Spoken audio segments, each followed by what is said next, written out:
ان کے گھروں کے اندر جاسوسی کے آلات برآمد ہوئے، ان کے امور کے اندر جو ادارہ جاتی مداخلتیں تھیں یا سیکیورٹی ایجنسیز کی مداخلت تھی، اس کا خط انہوں نے لکھا تھا سپریم کورٹ کو. پھر بدقسمتی سے اسی ہائی کورٹ کے جو ججز ہیں ان کو انڈرمائن کر دیا گیا، ان کو کمزور کر دیا گیا. ان کی آوازوں کو کم کرنے کے لیے لاہور ہائی کورٹ سے 15ویں نمبر کے جج کو اسلام آباد ہائی کورٹ کا قائم مقام چیف جسٹس بنا دیا گیا، اور آج وہ مستقل چیف جسٹس بھی بن چکے ہیں اور ان کی حال ہی میں اپروول دی گئی ہے. اب اس کے بعد جوڈیشل کونسل کا جو سپریم جوڈیشل کونسل کا جو ہے وہ اجلاس بلانے کا مطلب سیدھا سا کیا ہو سکتا ہے؟ اس کا مطلب یہ ہو سکتا ہے کہ شاید ان کے خلاف کارروائی ہوگی. اور اس بات کو تقویت تب ملی جب آج اسلام آباد ہائی کورٹ کی جج جسٹس سردار اعجاز اسحاق خان صاحب کی عدالت میں جو ہے وہ احسن بھون آئے ایک مقدمے میں. تو انہوں نے کہا کہ میں دیکھنے آیا ہوں کہ یہاں پر آخری بات دیکھنے ہوں کہ یہاں پر چل کیا رہا ہے. اس کے اوپر جسٹس سردار اعجاز اسحاق نے ایک جملہ کہا، انہوں نے کہا کہ آپ نے کہا کہ آپ آخری دفعہ مجھے دیکھنے آئے ہیں، آپ کا شکریہ.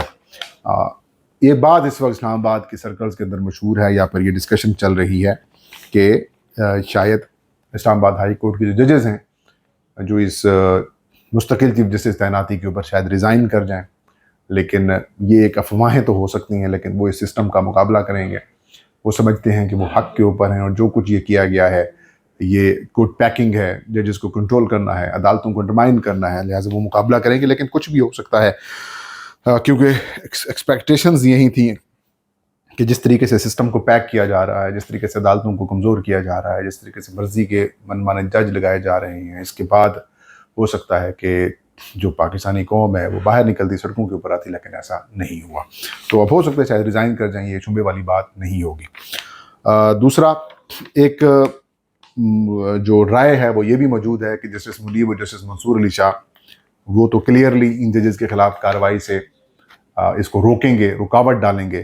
اور یہ بھی کہا جا رہا ہے کہ چیف جسٹس یحییٰ خان افریدی بھی اس حد تک نہیں جائیں گے کہ ان ججز کو ہٹا دیا جائے عہدوں سے، یا پھر ان کے خلاف کارروائی انیشیٹ کی جائے گی. تو یہ ایک رائے آ رہی ہے سامنے کہ یہ اکثریت ان کے پاس ہے کہ ججز کے خلاف کارروائی نہیں ہوگی، البتہ جو ان کے خلاف شکایات آئی ہیں ان کو نمٹا دیا جائے گا یا پھر ان کو ختم کر دیا جائے گا.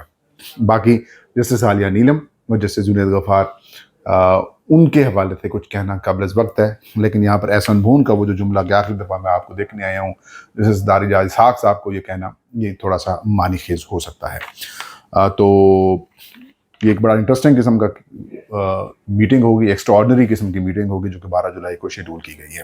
دوسری خبر میں پہلے آپ سے بتا چکا ہوں کہ 25ویں آئینی ترمیم کے تحت خیبر پختونخوا میں فاٹا کے جو اضلاع ہیں ان کو خیبر پختونخوا کا حصہ بنایا گیا تھا، اور قومی اسمبلی اور سینٹ میں جو ایکسٹرا نشستیں تھیں فاٹا کے نام سے وہ ختم کر دی گئیں، اور ان کو خیبر پختونخوا کے اندر ان کو ضم کر دیا گیا اور وہ خیبر پختونخوا کی سیٹوں میں شامل کر دیا گیا. تو اب ایک بار پھر اس وقت مرجر جب ہو رہا تھا اور ہماری ملٹری اسٹیبلشمنٹ کی خواہش تھی کہ فاٹا کا انضمام کیا جائے، مسلم لیگ نون کی حکومت تھی، انہوں نے یہ کام کیا اور فاٹا مرجر ہو گیا. لیکن جمعیت علماء اسلام اس کی مخالف تھی. جمعیت علماء اسلام یہ سمجھتی تھی کہ جو قبائلی نظام ہے قبائلی انداز میں ہی چلنا چاہیے، جرگہ سسٹم ہونا چاہیے، یہاں پر FCR کے تحت کام ہونا چاہیے، پولیٹیکل ایجنٹس ہونے چاہیے، یا جس طریقے سے جرگہ سسٹم وہاں پر چلتا ہے، پنچایت جسے ہم کہتے ہیں، وہ چلے. وہاں پر یہ عدالتیں نہ ہوں، وہاں پر یہ ڈپٹی کمشنرز کا کنٹرول نہ ہو، یہاں پہ ایڈمنسٹریشن وغیرہ والے معاملات نہ ہوں، یعنی کہ صوبائی ایڈمنسٹریشن والے معاملات نہ ہوں. تو وہ اس کی مخالفت کرتے تھے اور کہتے تھے کہ یہ اس علاقے کا مزاج ہی نہیں ہے کہ جس مزاج کے اوپر آپ ان کو ڈھال رہے ہیں. خیر ہو گیا، واللہ فضل الرحمن ہمیشہ سے یہ کہتے تھے کہ نہیں ہونا چاہیے، ہو گیا، ابھی بھی چل رہا ہے وہ سسٹم. اب کچھ عرصہ پہلے مائنز اینڈ منرل بل لایا گیا تھا خیبر پختونخوا میں اسمبلی میں. وزیر اعلیٰ خیبر پختونخوا اس کی حمایت کر رہے تھے، اس کو منظور کروانا چاہتے تھے، لیکن عمران خان اور پاکستان تحریک انصاف کی لیڈرشپ نے اس کو بل کو مسترد کر دیا. اور عمران خان نے کہا کہ جب تک بل کے اوپر میرے ساتھ مشاورت نہیں کی جاتی ہے، جب تک بل کے اوپر مجھے منظوری یا مجھے بریف نہیں کیا جاتا، تب تک اس بل کو پاس نہیں کیا جائے گا. تو اس کے فوری بعد آپ کے علم میں ہی ہوگا، اس کے فوری بعد بجٹ میں عمران خان کو مائنس کیا گیا اور یہ تاثر دیا گیا کہ بس خان صاحب جو ہے وہ مائنس ہو چکے ہیں اور میں مرضی سے کر لوں گا. لیکن خان صاحب کی اور پھر باقی جس سے مخالفت ہوئی، اور اس مخالفت کے بعد یہ بل بھی تھوڑا سا خو کھاتے چلا گیا، تو اب پھر علی امین کو ہٹانے کی باتیں آنا شروع ہو گئیں، اور پھر فاٹا انضمام کی بحالی کے اوپر کمیٹی بنا دی جاتی ہے، اور اس کمیٹی کے ذریعے گورنر کا کردار سامنے آ جاتا ہے، وزیر اعظم اس کو میٹنگ کو چیئر کرتے ہیں، اس طریقے سے اور معاملات سامنے آنا شروع ہو جاتے ہیں۔ تو پھر ایک تاثر آنے لگا جیسے صوبائی حکومت تبدیل ہوگی، اور پھر 27ویں ترمیم کے تحت فاٹا کا انضمام جو ہے وہ کینسل کر دیا جائے گا اور اس کو واپس لے لیا جائے گا وفاق کے اندر۔ اس سے شاید مولانا فضل الرحمان خوش تو ہو جائیں، لیکن اس کی راہ میں رکاوٹ تو ہے۔ راہ میں رکاوٹ ہے ایک آئین کی شکل۔ آئین کی شکل یہ کہتے ہیں کہ صوبے کے حدود و قیود کے اندر کوئی تبدیلی کی جاتی ہے، یا اس کے اندر کچھ ایڈ کیا جاتا ہے، صوبے میں علاقہ ایڈ کیا جاتا ہے، یا وہاں سے صوبہ نیا کریٹ کیا جاتا ہے، یا اس کو وہاں سے نکالا جاتا ہے، تو اس جو متعلقہ صوبے سے ایک 2/3 اکثریت سے قرارداد کا پاس ہونا ضروری ہے، اور پھر جا کر پارلیمان جو ہے وہ 2/3 میجارٹی لے گی۔ تو اب 2/3 میجارٹی تو پاکستان تحریک انصاف کے پاس ہے صوبائی اسمبلی میں، یا یوں کہہ سکتے ہیں کہ اس کے بغیر حمایت ناممکن ہے۔ تو اب پی ٹی آئی نے کل بڑی واضح انداز میں کہہ دیا کہ 18ویں ترمیم کے اندر اب صوبہ ہمارا ہے، تو ہمارا حصے دار ہم کیسے کہہ سکتے ہیں۔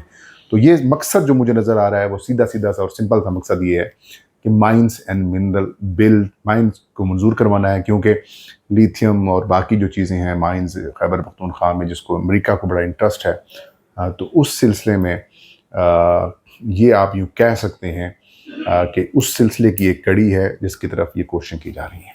یہ تھا آج کا ویلاگ۔ فہیم اختر کو دیجیے اجازت۔ اللہ ہم سب کو حامی ناصر ہو۔